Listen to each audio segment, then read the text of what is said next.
à l'avant, et on a la position B toujours qui était au niveau des pompiers. On voit que en position D, donc à l'avant, on atteint des valeurs. Alors ici, le maximum est de 110 kW par mètre carré. En réalité, on a très certainement largement dépassé cette valeur, tout simplement parce que les flumètres saturent à 110 degrés. Et vous voyez, c'est pour ça qu'il y a des plateaux en haut, c'est tout simplement qu'on a atteint la valeur de saturation de ces flumètres. Mais certainement, on a largement dépassé ces valeurs-là. Et au niveau des pompiers, on est en valeur de pic autour de 15 kW par mètre carré. Et vous voyez ici la différence liée à la distance du foyer. Donc en fait, l'énergie reçue et provenant du foyer diminue fortement avec cette notion de distance. Et les valeurs au niveau des pompiers, c'est les grandeurs qu'il faut retenir. Au niveau du premier pic, on est à 4-5 kW par mètre carré. Et au niveau du deuxième pic, on est à 15 kW par mètre carré. Donc des valeurs là aussi très importantes. Maintenant, si on regarde les flux qui étaient orientés vers le plafond, on a deux positions, on a la position A et on a la position B. Donc on a la position qui est au niveau des sapeurs-pompiers, on a la position qui est au niveau de la porte de sortie, la porte arrière. Et on voit que les deux courbes se superposent assez bien. Donc en fait, la notion de distance là joue peu, tout simplement parce que c'est une énergie qui est émise par le plafond de fumée et que le plafond de fumée se retrouve dans toute la longueur du caisson. Et les valeurs atteintes sont de 21 kW par mètre carré pour le premier pic. Donc on a dépassé cette valeur de limite de flashover. Et pour le second pic, on est autour de 35 à 50 kW par mètre carré. Donc en fait, la position du binôme par rapport aux flux qui sont émis du plafond varie très très peu sur l'énergie qui va être reçue. Si on regarde maintenant les flux qui sont liés à la paroi, aux émissions de la paroi, donc là on n'avait qu'un seul capteur qui était en position B, donc au niveau du binôme. On a des valeurs qui là aussi dépassent ces valeurs critiques de flashover, c'est-à-dire de 21 kW par mètre carré pour le premier pic, et entre 35 et 45 kW, donc des valeurs très importantes, par mètre carré pour le second pic, donc c'est là où on a l'apparition de ces fameux rollovers. Donc en fait, les valeurs de flux thermique qui proviennent des parois sont vraiment plus importantes que celles qui viennent de la direction du foyer. Je vous disais l'ordre de grandeur, c'est-à-dire 3-4 fois plus. Donc en fait, si on peut avoir une conclusion sur cette ambiance thermique dans les caissons, avant de passer la parole à Anthony sur la partie personnelle ou mannequin, les courbes de flux de chaleur présentent les mêmes évolutions que les courbes de température. On a exactement les mêmes phases. Donc tout ce qu'on a pu repérer sur les températures avant, on va pouvoir le repérer aussi sur les flux. Le flux radiatif qui est reçu au niveau du pompier, et ça c'est une des conclusions principales, vient majoritairement du plafond de fumée et des parois, et pas du foyer, pas à cette distance-là. La densité de flux radiatif reçu, et notamment au niveau du second pic, est très importante, puisqu'on a des valeurs de 45 à 50 kW par mètre carré. Et l'ouverture de l'exutoire permet là aussi, et la fermeture de la porte arrière, tout comme les températures, permettent de faire chuter assez brutalement ces valeurs de flux-mètre. Alors maintenant concernant en fait les flux radiatifs mesurés sur le personnel engagé ou finalement sur le mannequin, donc ici vous avez en fait l'évolution du flux radiatif qui a été mesuré sur le mannequin en fonction du temps, encore une fois, pour la phase d'observation. Donc tout comme toutes les autres courbes qu'on vous a présentées finalement dans cette présentation-là, on obtient effectivement les deux fameux pics du fait de soit le développement du feu, soit finalement le fait de l'apparition des rollovers au niveau du plafond. Et on a des niveaux de flux radiatifs qui sont mesurés, qui sont de l'ordre ici de 3 kW par mètre carré, qui peuvent monter finalement lors de l'apparition des rolls à au-dessus de 10. Donc ce qu'il faut bien comprendre, c'est que le petit capteur finalement que nous avons positionné sur le mannequin est ici et regarde bien finalement le foyer de l'incendie. Donc on a quand même des niveaux de flux qui sont très critiques au niveau de ce qu'on avait vu tout à l'heure dans le fameux tableau que vous avez présenté, Benjamin. Donc, du coup, en fait, c'est normal que la veste va s'échauffer à des niveaux de température qui, je vous le rappelle, pouvaient monter jusqu'à 200 degrés. Et la valeur moyenne qui est donnée ici de 7,5 kW par mètre carré, c'était la valeur à peu près obtenue dans cette phase-là, où finalement, tout ce qui était niveau rollover avait disparu, et qu'on était dans la phase finalement de fin d'exercice d'observation, et on avait obtenu une valeur à peu près moyenne de 7,5 kW par mètre carré en termes de flux radiatif. Alors, ce que l'on a en fait au niveau du NAMTA, on a une caméra infrarouge, une multispectrale, et en fait en général on aime bien présenter ce genre de résultats-là pour mettre aussi en garde sur l'utilisation de ce genre d'objet. Tout simplement parce que si on vous avait présenté ici, donc ça, pardon, ce que l'on voit c'est le mannequin, excusez-moi, donc vous voyez le capteur de flux qui est ici, et donc la caméra était positionnée finalement sur le côté. Normalement, les caméras thermiques vous donnent des informations sur le niveau de température. Or ici, on vous a donné des niveaux d'intensité. Donc pour chaque finalement figure, le niveau maximal a été changé pour pouvoir observer finalement la veste dans les différentes conditions. Et volontairement, on n'a pas donné le champ de température. Pourquoi? Tout simplement parce que si je vous avais donné un champ de température lorsque finalement les rôles étaient au plafond, on aurait obtenu une valeur de 400 degrés. Vous imaginez bien, juste avant je vous ai présenté une température de 200 degrés, vous alliez tout de suite me sauter dessus en me disant je raconte n'importe quoi. Cette raison est très simple, c'est ce qu'on va voir tout à l'heure au niveau d'une prochaine présentation, c'est que la veste réfléchit une partie du flux de chaleur qu'il m'a envoyé, provenant du foyer. Et donc la caméra, elle, ne fait que observer finalement que le rayonnement qui provient de la veste. Donc le rayonnement qui provient de la veste, c'est le rayonnement qui est réfléchi par la veste qui provient du foyer, plus l'émission de la veste. Et c'est pour ça qu'on obtient finalement des valeurs de 400 degrés qui ne sont pas du tout en corrélation avec la température réelle finalement de notre veste. Par contre, ce qui est intéressant finalement ici, c'est plutôt de voir la cartographie, comment se répartit le flux radiatif finalement sur notre veste. Donc, 4 images, 4 clichés. Le premier, c'est lors de la phase de développement finalement du feu. Ici, donc on voit assez rapidement que le flux de chaleur finalement est complètement inhomogène finalement sur la veste, et les parties les plus exposées, c'est celles qui sont quasiment vis-à-vis finalement du foyer. Les parties de la veste qui sont orientées vers le haut, eh bien, ne sont pas forcément très exposées à ce flux radiatif. La photo ici de droite en haut, c'est lors du maximum en fait du premier pic, et on s'aperçoit ici finalement que le flux de chaleur vient essentiellement par le haut, et dû tout simplement à la présence de fumée qui rayonne finalement sur notre mannequin, ou bien tout simplement le plafond qui commence aussi à être une certaine température et qui restitue finalement de la chaleur sur notre mannequin. Vous voyez ici qu'au passage, qu'on est passé d'une pleine échelle de 1000 à 4500, donc ça veut dire que même si je ne vous donne pas des niveaux de température, ça veut dire que la contribution radiative a été multipliée par 4. Ensuite, quand on ferme la porte arrière, on a donc une diminution finalement de la contribution radiative des fumées, et on s'aperçoit en fait que la veste reçoit à la fois un peu combiné à ces deux-là, c'est-à-dire une contribution radiative qui provient directement de ce qui est en face d'elle, mais aussi de ce qui est en partie haute. Donc ça, c'est dans la phase finalement de déclin finalement du foyer. Et lorsqu'on a l'apparition du rollover, donc vous regardez bien, en fait, l'échelle ici est de 16 000, donc on a été multiplié par 16 en fait la contribution radiative. Et là, on s'aperçoit bien qu'il y a des rollovers finalement dans les fumées, puisque on a des niveaux de niveaux de flux qui sont extrêmes. Et en plus, on voit quasiment plus la partie haute finalement de notre veste, tout simplement parce qu'elle est en partie finalement sous la fumée. Voilà. Donc ça, c'est tout simplement pour vous dire, c'est pour vous donner une cartographie un petit peu comment se répartit le flux radiatif sur une veste, mais il faut faire très attention quand on utilise une caméra infrarouge. Concernant en fait le flux radiatif qui est mesuré sur le binôme d'attaque, on peut voir ici qu'il est relativement bien répétable finalement sur les deux équipiers qui sont dans le caisson en phase d'observation. Et là on a mesuré des ordres de grandeur qui sont comparables au capteur qui était résident, ce que vous a montré Benjamin tout à l'heure, c'est-à-dire avec une densité de flux radiatif qui est de l'ordre de 5 kW par mètre carré en phase d'observation au moment des rôles. Donc, bien sûr, ces valeurs sont bien plus faibles que celles qui ont été relevées avec le mannequin, mais n'oubliez pas, c'est que le mannequin était quasiment en limite de zone finalement de foyer, donc bien plus proche du foyer. Et autre chose, c'est que le capteur, s'il est légèrement orienté sur le côté, il ne regarde pas tout à fait le foyer, donc du coup, en fait, on ne capte pas tout ce qui arrive provenant finalement du foyer de l'incendie. Donc, dernière grandeur que l'on va étudier finalement, c'est les humidités relatives.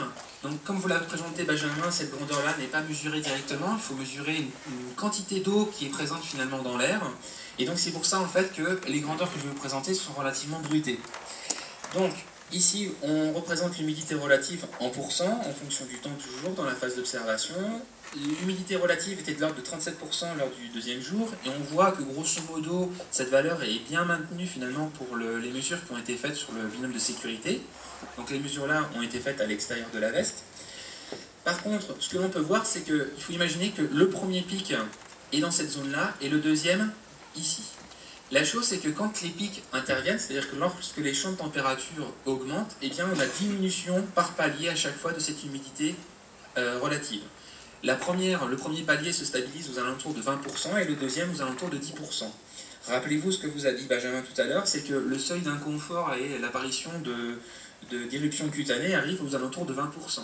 Donc déjà, l'extérieur est déjà dans une zone d'inconfort finalement sans équipement, d'accord, au niveau des mesures qui ont été effectuées. Par contre, là vous voyez qu'il y a quelque chose d'un petit peu incohérent, hein, c'est aussi pour ça qu'on passe beaucoup de temps à analyser les résultats, c'est que comme en fait c'est une mesure indirecte, on est relativement sensible à la moindre petite variation, et donc ceci représente simplement une aberration au niveau des mesures. Voilà. Concernant l'humidité relative, cette fois-ci à l'intérieur de la veste, et bien là c'est bien sûr à la discrétion de chaque équipier qui avait finalement le capteur, puisqu'on n'a pas tous la même capacité d'isolation. Mais ce que l'on peut voir, c'est finalement que cette humidité finalement augmente progressivement au cours de l'essai, pour atteindre pour le binôme d'attaque qui était à l'intérieur des valeurs assez hautes, de l'ordre de 95%. Alors ceci peut poser un problème puisqu'on est quasiment à saturation dans la veste. C'est-à-dire que le principe de sudation pour faire refroidir le corps risque de ne plus fonctionner. Par contre, la veste joue bien son rôle, puisque si la contrainte thermique à l'extérieur diminue, eh bien la veste va être capable d'évacuer cette humidité grâce à sa membrane. Et donc vous voyez, de 95%, on repasse un seuil en dessous de 80% pour permettre, on continue finalement le phénomène de sudation. Donc la régulation thermique finalement peut être limitée par la présence de niveaux très importants d'humidité à l'intérieur de la veste. Par contre, vous voyez que la veste joue son rôle de régulateur grâce finalement à la présence de sa membrane. Dernier petit graphe, et là c'est un petit peu plus compliqué à analyser, c'est l'humidité relative sous le casque. Donc je vous rappelle, sous le casque, en plus on a les capuches par-dessus. L'humidité relative à l'extérieur est de 37% toujours, et vous voyez que, comme je vous l'ai dit tout à l'heure, la sudation c'est propre à chacun. Donc en fonction de la personne, on ne va pas avoir forcément le même niveau. Par contre, contrairement à la veste, on n'a pas ce phénomène de décharge qui est présent. C'est-à-dire que, par exemple, pour la personne qui était équipée finalement de ce capteur-là, on est arrivé rapidement à 90% d'humidité et on va difficilement aller en dessous.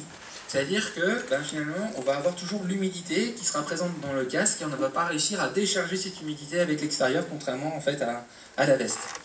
Donc, la chose, c'est que quand on a certainement des problèmes au niveau de stress thermique ou autre, c'est très certainement dû à ces phénomènes comme ça. Finalement, on n'arrive pas à les décharger et on n'arrive plus en fait à échanger de la chaleur par sudation. Et donc du coup, on arrive à des niveaux relativement hauts au niveau de ce genre d'équipement-là. Voilà. Donc concernant les conclusions pour la phase d'observation, donc ce que l'on a réussi à faire, c'est à mesurer des grandeurs au niveau des pompiers qui étaient engagés et leur environnement thermique. Et la chose qu'il faut vraiment retenir, c'est qu'au niveau des personnes qui étaient engagées, on avait quasiment une température de 50 degrés sous la veste, donc il y a encore un équipement avant d'arriver à la peau, bien sûr, mais au moins on arrive maintenant à mettre des ordres de grandeur. Sous le casque, on arrive quasiment à des températures de 70 degrés, donc bien plus important, mais encore une fois, comme je vous l'ai présenté, c'est certainement le phénomène de sudation qui est à remettre en cause, puisqu'on n'arrive pas à diminuer la température sous ces équipements-là. Les flux radiatifs qui sont perçus peuvent être en l'ordre entre 4 et 15 kW par mètre carré. Donc c'est des ordres de grandeur qui sont relativement importants compte tenu du petit tableau qu'on vous avait fourni précédemment. On a aussi également démontré que le port de la capuche permettait d'abaisser le niveau de température sous le casque de l'ordre de 10 à 15 degrés. Donc un rôle très bénéfique finalement de cet équipement-là, qui peut être supplémentaire mais qui a un rôle quand même bénéfique. Et il ne faut pas oublier non plus que compte tenu en fait, des grandeurs qu'on vous a présentées, des résultats qu'on a présentés, c'est que la veste permet des écarts de température relativement importants de l'ordre de 50 degrés d'écart entre l'intérieur et l'extérieur. Voilà. Donc ceci nous permet finalement d'avoir des ordres de grandeur sur le ressenti finalement du personnel qui est engagé lors de ces phases d'entraînement. Et par la suite, éventuellement, comme on vous présentera un peu plus tard, de proposer des solutions pour encore améliorer le confort thermique lors de ces essais. Voilà, nous vous remercions de votre attention et nous sommes à disposition pour toute question.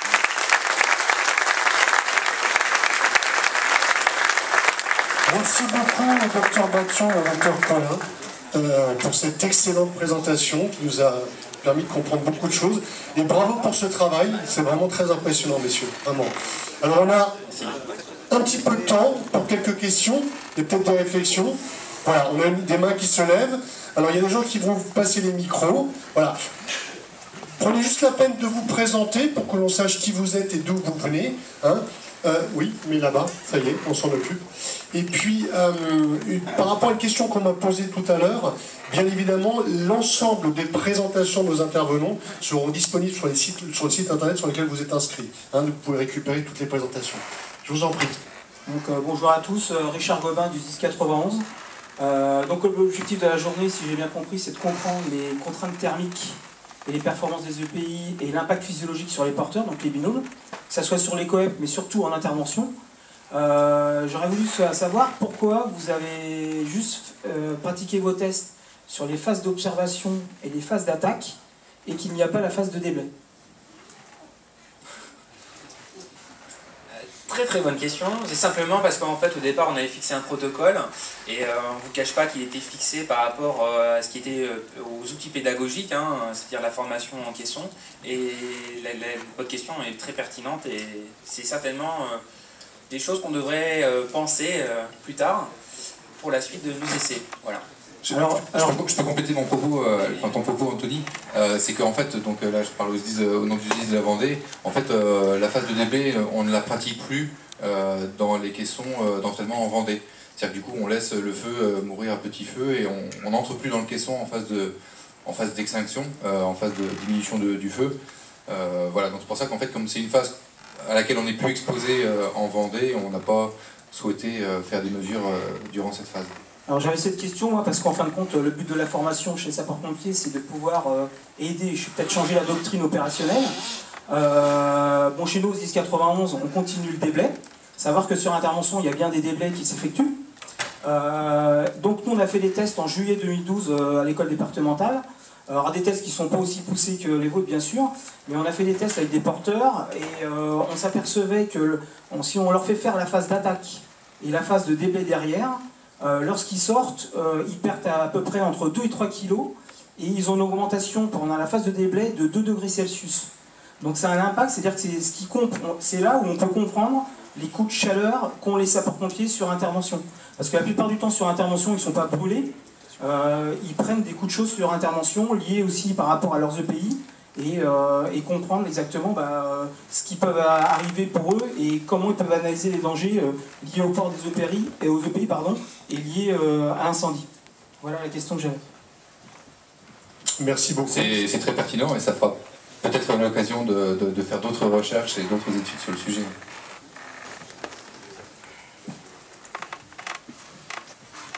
Bonjour, Franck Gavio-Blanc, Société Flectis France. J'avais deux observations. Une principalement liée à la différence de couleur des tenues entre celle du mannequin qui est bleu marine, donc 99% du parc d'habillement français, et celles qui ont été testées par les formateurs, instrumentées, qui est jaune, donc beaucoup plus clair. On a vu clairement que le problème était lié aux radiations, au rayonnement, que le noir absorbe plus le rayonnement que le jaune, certainement. Question que je pose à la limite. Est-ce que vous êtes posé cette question vous-même? Et est-ce que cela peut justifier qu'au niveau du casque, on avait des températures à 50 degrés sur du jaune, au niveau de la tenue, on montait à 200 sur le porteur bleu marine? Alors vous allez un petit peu trop vite parce qu'en fait c'est le fruit de la prochaine présentation. Voilà.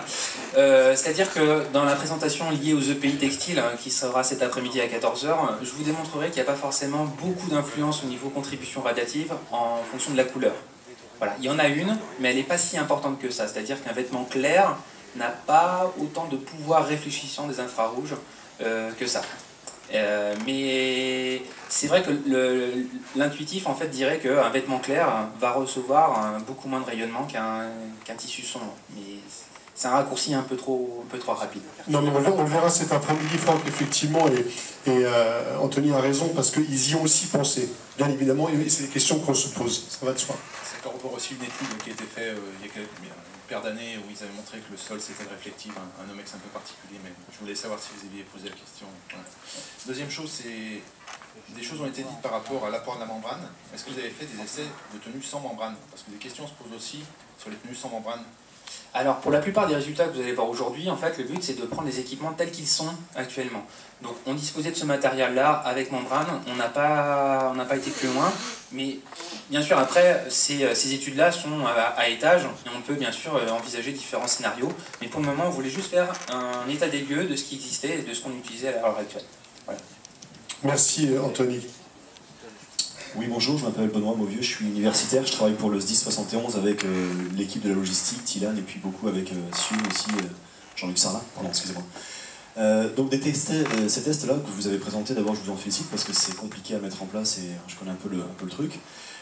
Est-ce que, donc effectivement, on voit bien que la contrainte environnementale, elle est importante. On voit aussi que les EPI, et fort heureusement, sont très protecteurs parce que finalement, entre le différentiel de la température subie à l'extérieur, dans le caisson ou sous le casque ou sur la peau directement, elle est pas, le différentiel est énorme, donc heureusement que les EPI protègent bien.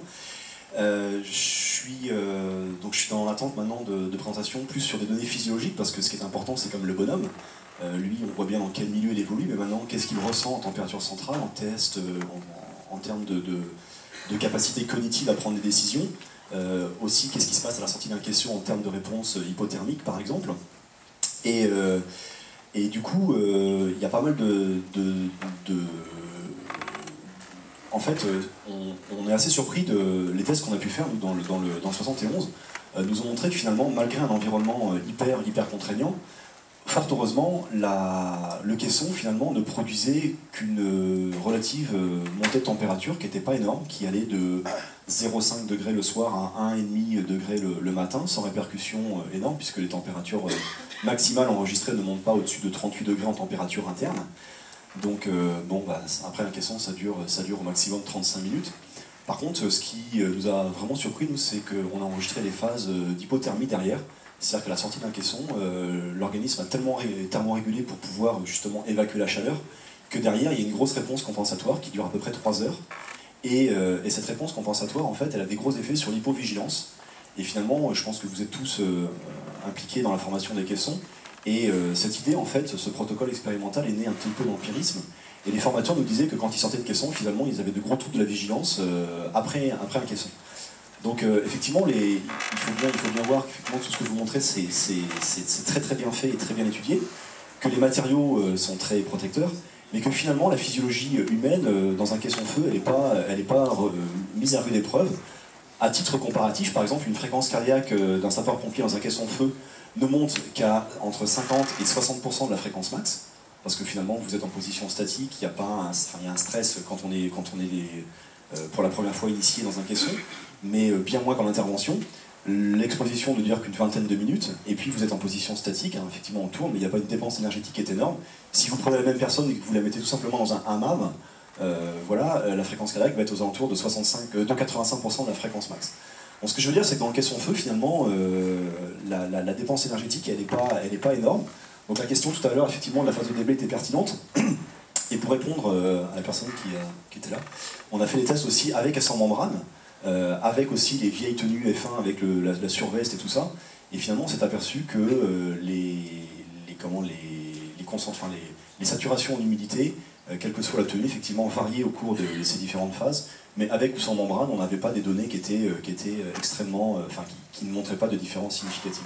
Donc nous, on s'est vraiment intéressé à la réponse physiologique interne. On a mis des capteurs tympaniques, donc on a regardé justement le delta entre la température extérieure au niveau du casque, sous le casque, sur la peau, enfin au niveau cutané, et dans le tympan, puisque finalement c'est la température qui est la plus proche du cerveau, où là on aura des décisions cognitives à prendre, et donc on s'aperçoit qu'il n'y a pas de répercussions très très significatives, quoi. Donc je voulais savoir si justement vous avez projet de maintenant de vous intéresser vraiment à la physiologie et à ce que ressent le bonhomme, parce que c'est quand même lui qui est directement exposé. Merci.